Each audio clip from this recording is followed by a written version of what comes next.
To get started, you want to match up the ends of your cords and then measure them against your board, and then where you've measured to, you want to tie a knot to create a loop.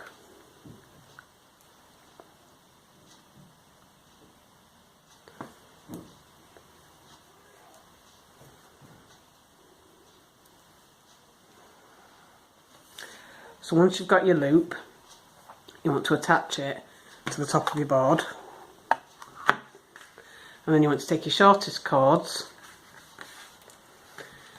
and you want to clip them to the bottom of your board.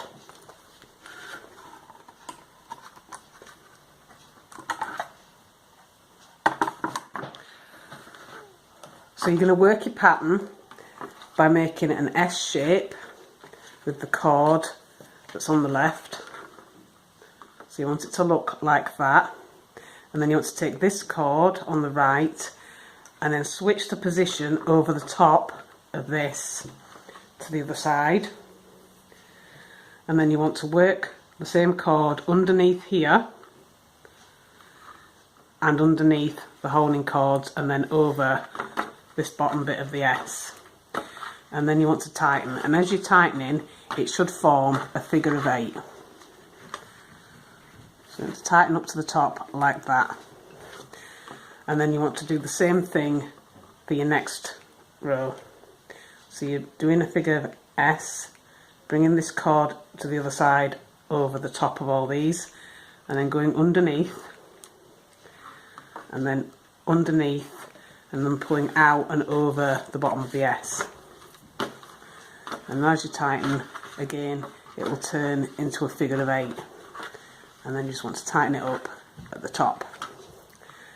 And this is the pattern that you're going to repeat all the way down until you've got your bracelet as long as you want it. So you're doing your S shape and then bringing your right hand cord over to the left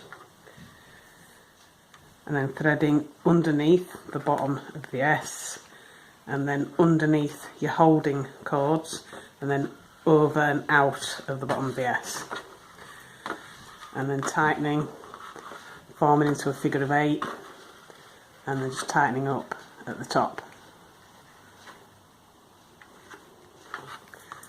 and then just keep working this pattern until you've got it as long as you want.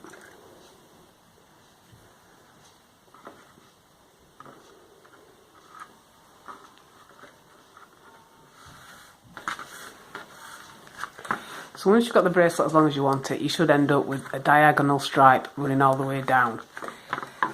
So once you get to the end, you can remove your bracelet from the board, and then you want to tie the cords in a knot at the end. And you want to push the knot up to the end of your pattern.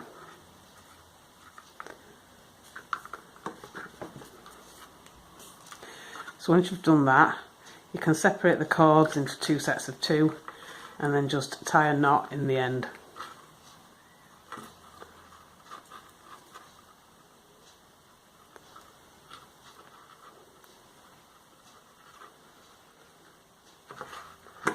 And then you can trim off any excess. And then you want to do the same thing for the other 2. And try and match it up to the knots on the other cords.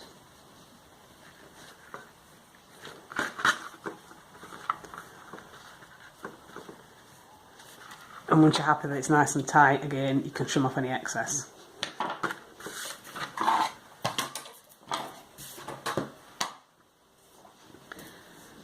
So you should end up with something that looks like this. So now you just want to try on your bracelet.